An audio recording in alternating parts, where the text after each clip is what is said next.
السلام علیکم ورحمۃ اللہ وبرکاتہ۔ سلام دا جواب کوئی نہیں آیا۔ نحمدہ ونصلی علی رسولہ الکریم، اما بعد فاعوذ باللہ من الشیطان الرجیم، بسم اللہ الرحمن الرحیم۔ منہا خلقناکم وفیہا نعیدکم ومنہا نخرجکم تارۃ اخری۔ صدق اللہ العظیم۔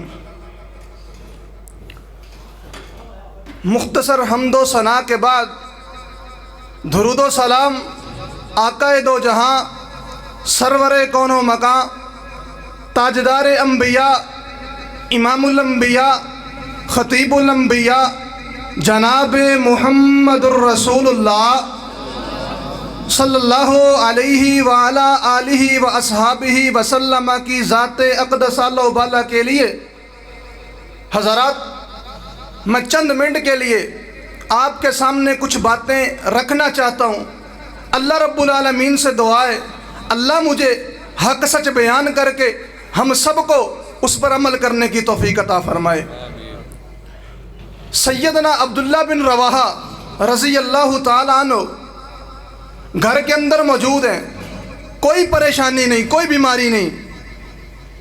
اچانک ان کو جس طرح بندے کو تکلیف ہونا، تکلیف کی وجہ سے کچھ آوازیں، تکلیف کی وجہ سے کوئی چیخ و پکار نکلتی ہے، ان کی آوازیں نکلنے لگی۔ عبداللہ بن رواحہ کے گھر والے رضی اللہ تعالیٰ عنہ، گھر والے دوڑے، فرمایا عبداللہ کوئی بیماری ہے، کوئی تکلیف ہے؟ فرمایا تکلیف سے بھی بڑی تکلیف ہے۔ فرمایا کیا مسئلہ ہے؟ فرمایا ذکرت موتی، مجھے میری موت یاد آ گئی ہے، مجھے میری موت یاد آ گئی ہے۔ اللہ رب العالمین قرآن پاک کے اندر فرماتے ہیں منہا خلقناکم وفیہا نعیدکم ومنہا نخرجکم، ہم نے تمہیں اس مٹی سے پیدا کیا ہے، پھر اسی مٹی میں ہی لٹائے جاؤ گے اور پھر اس مٹی سے ہم نکالیں گے۔ ان کو تو موت یاد آتی ہے، میں اور آج اس رب سے کیوں نہیں ڈرتے، کیوں اپنی موت کو یاد نہیں کرتے؟ سیدنا عمر رضی اللہ تعالیٰ عنہ فجر کی نماز پڑھا رہے ہیں، فجر کی نماز پڑھاتے ہوئے سورۃ الفاتحہ پڑھی، سورۃ تلاوت کی، اس آیت پر پہنچے ان عذاب ربک لواقع۔ عمر جیسا بہادر بندہ جس کو شیطان بھی دیکھ کے رستہ چینج کر لیتا ہے، حضرات وہ اتنا بہادر، میرے پیغمبر نے فرمایا اگر کوئی میرے بعد نبی ہوتا تو سیدنا عمر ہوتے۔ لو کان بعدی، اللہ اکبر۔ حضرات میں بتلانے کا مقصد یہ ہے ان عذاب ربک لواقع، اس آیت پر پہنچے، گش کھا کے مصلی پہ گر جاتے ہیں لوگ۔ ان کو گھر پہنچایا گیا، جماعت مکمل ہوئی، گھر پہنچایا گیا، لوگ پتہ لینے کے لیے آ رہے ہیں۔ پوچھا گیا سیدنا عمر رضی اللہ تعالیٰ عنہ سے آپ کو کیا بنا، آپ کی یہ حالت بن چکی ہے؟ فرمایا کہ مجھے ایک آیت نے بوڑھا کر دیا، ایک آیت نے۔ میں اور آپ رمضان المبارک کے بابرکت مہینے کے اندر پورا قرآن سنتے ہیں، 4 گھنٹے کی تقریریں ہضم کرتے ہیں۔ میں اور آپ پوری دن میں 5 نمازیں پڑھ کے تلاوت کر کے ہمارے دلوں پر قرآن اثر کیوں نہیں کرتا؟ عمر جیسا بہادر بندہ ایک آیت سے اس کی جیب کے اندر سرٹیفکیٹ جنت کے موجود ہیں، زبان نبوت نے کہا ہے عمر جنتی ہے، وہ تو پھر بھی اپنی موت کو یاد کر کے ایک آیت سے وہ حضرات دنیا کے اندر گش کھا کے مصلی پہ گر گئے۔ میں اور آپ سوچیں، محاسبہ کریں، ان محافل کا مقصد یہ ہوتا ہے۔ اب وہ بات نہیں رہی کہ ہم تقریریں سنائیں، نہیں، اصلی میدان یہ ہے ہم عملی میدان میں اتریں، عملی میدان کے اندر۔ حضرات سیدنا عمر جیسا بہادر بندہ ایک آیت سے بے ہوش ہو گیا۔ میں اور آپ اپنی زندگی کے اندر کوئی ایک سجدہ اس رب کے سامنے رکھ کے رب کو کہیں اللہ تیرے لیے کیا تھا، تو اس سجدے کے بدلے مجھے بخش دے، مجھے تو میری زندگی کے اندر کوئی سجدہ نظر نہیں آتا۔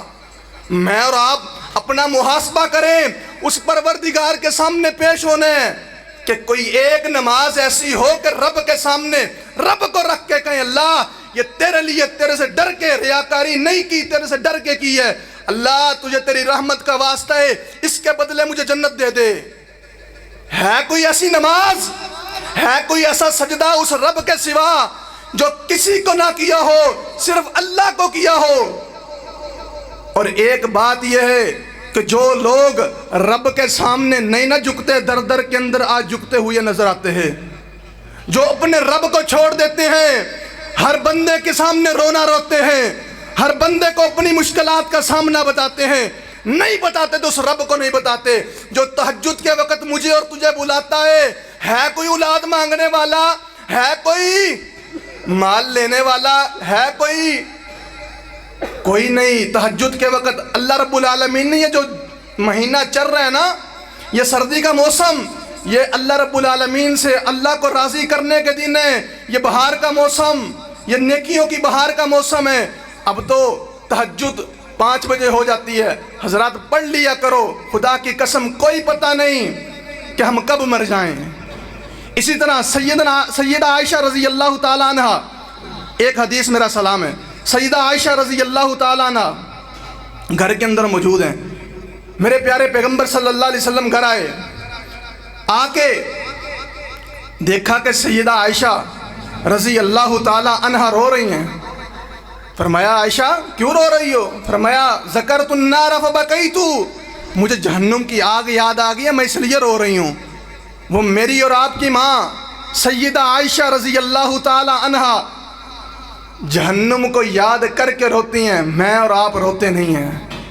حضرات اللہ رب العالمین سے دعا کرو، اللہ یہ جتنے لوگ آئے ہیں، جہاں تک آواز جا رہی ہے، اللہ ہم سب کو جہنم کی آگ سے بچا لے، اور ہم سب کو نیک اعمال کرنے کی توفیق عطا فرما دے، اور آخرت کی تیاری کرنے والا بنا دے۔ وما علینا الا البلاغ۔